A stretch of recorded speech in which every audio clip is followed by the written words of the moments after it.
Today we're looking at some of the weirdest and unusual car names. We'll hear the backstories on their origins to see what the car makers were thinking. We'll also see how cars get named today compared to the early days of the auto industry. So hop in and let's get going.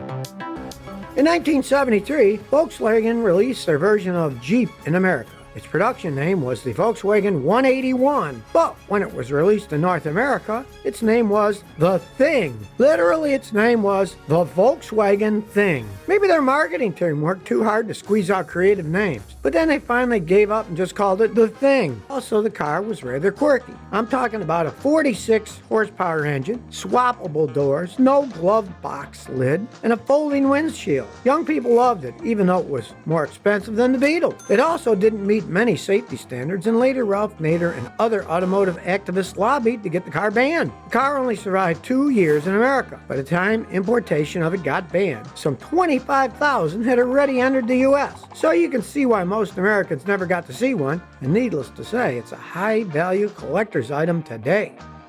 Many people know that most car companies are named after their founders, like Ford, Ferrari, Lamborghini, Porsche, Renault, Citroën, Honda, Toyota, and DeLorean. When it comes to naming individual vehicle models, things aren't always that easy. They say it's hard naming a newborn baby, but it's even harder when you need to name a new car. Car companies commit a lot of resources to create each perfect name. Multiple teams like marketing, design, and communications work together to create a large pool of potential name candidates. They will take into account cars' class and appearance, the type of consumer they're targeting, the company's history and long-term goals, and more. They also check the nuances behind a potential name, because what sounds completely normal in the English-speaking world can mean something completely different in another language. But some car makers had to learn the hard way. Take, for example, the English car maker Vauxhall. In 1983, it released a renamed version of the Opel Corsa. It was marketed as a new entry-level model in the lineup, available as a hatchback or sedan. It was built in Spain, and the car was called Nova. Well, the name sounded great in English. In Spanish, that means no go.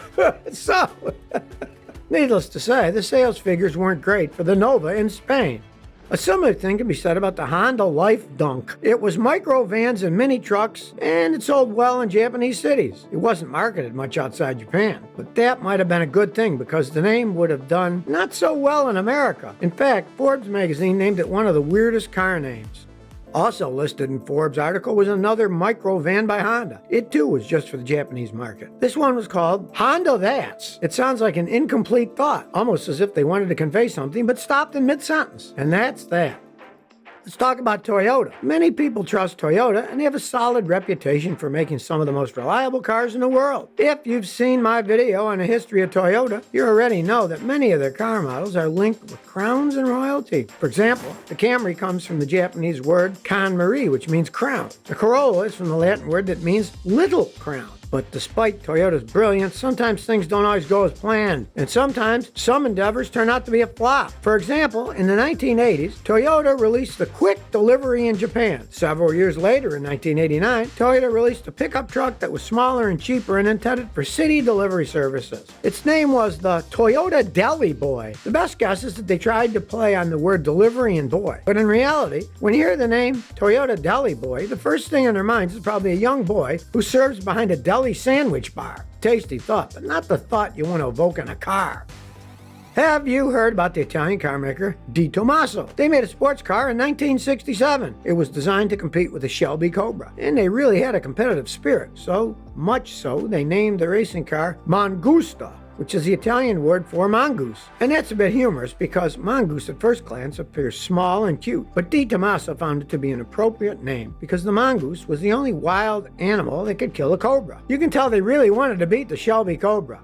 Or take the Isuzu Pia, for example. You're probably thinking of puppies, but actually the name was taken from the abbreviation for pickup. But you must admit that it's too cute and harmless of a name for a pickup truck. Isuzu released its mini truck in the States in the 1980s. But in the very earliest days of the automotive industry, things were very different than they are now. Cars just didn't have differentiated names. That's because the automobile itself was novel and the auto industry was just starting. So what did car makers name their vehicles before the names car and automobile existed? One clue is to look at the names used in early patent applications. For example, in 1792, American inventor, engineer, and businessman Oliver Evans applied for a U.S. patent. It was for an invention that he called Orcator Amphiboles, which translates to amphibious digger. His invention was a steam-powered vehicle, which was later built in 1804 for the Philadelphia Department of Health for dredging and dock cleaning. As its name suggests, the vehicle was capable of traveling on both water and land. There was also Richard Trevithick. He built and demonstrated what he called his puffing double road locomotive. His vehicle was believed to be the first demonstration of a steam-powered road vehicle. However, it could never maintain sufficient steam pressure for extended periods of time and had little practical use. Later in 1879, George Selden, a patent attorney based in Rochester, New York, received a patent for what he called a road machine. That same year, Carl Benz received a patent for the first engine. The world's first production automobile was what Benz called the motor wagon. Benz began promoting his brainchild in 1886, when his first four-wheeled car was introduced along with a cheaper model. Between 1888 and 1893, some 25 Benz motor wagons were sold. They were equipped with proprietary four-stroke engines. Carl's wife Bertha did the world's first automotive marketing stunt by doing a road trip in her husband's car to prove the car's reliability. In 1897, the Czech company Nesseldorfer Wagenbau, later renamed Tatra, produced the first car in Central Europe and, by the way, one of the first factory-made cars. It was called the President Automobile. Nowadays, the car market is saturated, and you can't just call your car or automobile. It needs a unique name. That's why marketers today let their creative juices flow to create poetic names that evoke style or performance. But sometimes things can get dry. Just look at BMW. Engineering is their forte, and less so is their naming department. The names of their cars and SUVs are usually straightforward and logical rather than poetic. Take, for example, the BMW 328i. There's a meaning to it. The first number of the name belongs to the series of the model. In this case, it's a BMW Series 3. The last two digits of the number previously indicated the engine displacement size. So, for example, a 328 sedan had a 2.8-liter engine. But nowadays, the last two numbers reflect engine's performance, and a higher number indicates a more powerful engine. So today, the 328i sedan is not equipped with a 2.8 engine, but with a 2-liter inline 4-cylinder twin-power turbo capable of 240 horsepower. In the same way, the BMW 335 sedan comes with a 3-liter twin-power turbo inline 6 that outputs 300 horsepower. By the way, ever wonder what the lowercase letter I, DN, stands for? Since the late 70s, this I has been used to indicate a fuel-injected engine. But over the years, fuel injection became so common in cars that the carburetor completely disappeared.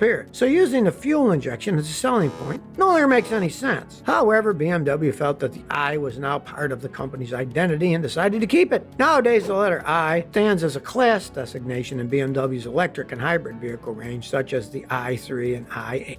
Ever wonder where the name Jeep came from? Started with the Willys MB. They were military vehicles that later revolutionized off-road vehicles. There are a few different versions about the origin of the name, but one story goes that the Willys MB was completely referred to as a general purpose vehicle, or GP. Over time, the letter GP got abbreviated to what phonetically sounds like Jeep. Did you know that it's not uncommon for car companies to buy names and even a trademark from other companies? For example, Volkswagen at one point had a tendency to name cars after different winds. For example, Jetta is from jet stream. Passat is a German word for a trade wind. Polo is for polar winds. Some people say the Gulf was named after the Gulf Stream, and Scirocco is a wind in the Mediterranean. So it only made sense for Volkswagen to want to use the name Bora, which is another Mediterranean wind. The problem is that the name had been trademarked by Maserati, so Volkswagen in essence bought the name from them. There is, of course, another way to name a new car. You can create a brand new word. That's what Ford did with the Mondeo. They took the French word le monde, which means the world, and then created a new variant of the word. They wanted the Mondeo to be sellable in all markets around the world with little or no change. There are still other options for coming up with car names. Ever wonder what inspired Alfa Romeo to name their super mini hatchback the Mito? Few people know that the name is derived from combining the names of two Italian cities, Milan and Turin. Alfa Alfa Romeo has factories in both cities, so they played with variations and combinations to form the word Mito, with the capital M and T to represent the two cities. The same can go with numbers. One day, Carroll Shelby and his team were discussing what to name their new racing version of the 65 Mustang. After long hours of discussion and no results, Shelby got angry and stood up to look out the window. It was then that he got the idea to measure the distance between his office and a neighboring building. The distance was 350 steps, and so the name GT350 was born and just stuck. Sometimes the secret sauce is randomness. The legendary Shelby GT500 got its name in a similar fashion. Shelby just wanted the largest number on the side of the car. Chevrolet already had 427, Mopar had 440, so Shelby had no choice but go bigger. He felt by adding 500 to the car's name, it would shoot it up to the top. This brings us to the iconic Porsche 911. Ever wonder how it got its numbered name? Following the success of the Porsche 356, the company produced a new model with the number 901. It had already sold 84 units of the model when Peugeot objected to the name. Believe it or not, the French company owned the rights to three-digit car numbers with a 0 in the middle, like 404, 303, and so on. And actually, Peugeot still uses the naming system today. Anyway, since Peugeot didn't allow the use of the name 901 since it had 0 in the middle, Porsche simply replaced it with a number 1. And that's how the 911 was born. But now you tell me, have you seen or driven any of these strangely named cars? Or what's another weird car name you've heard about? Please comment below and share. If you liked this episode, please like and subscribe. Thanks for your support.